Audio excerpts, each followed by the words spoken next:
Собой. Собой могу гордиться. На самом деле, родиной, наверное, единством. Они всегда организованы и никогда никого не кинут, наверное, вот этим. Ну, все мы народ мирный, трудолюбивый, гостеприимный. Крымские татары могут гордиться своей культурой, то, что у нас есть такие обычаи, языком, конечно. Своим нацией, своим народом. Своей родиной, наверное. Народом своим, как минимум. Языком, религией, это само собой. На данный момент, конечно, у нас много чем есть гордиться.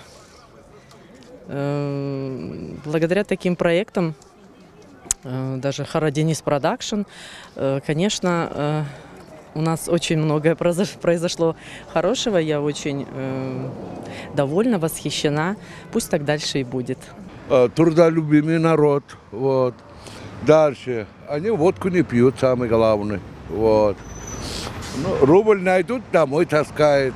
Языком, культурой тоже, писателями, художниками. Во всем своей культурой, языком, обычаями, культурными наследиями, памятниками.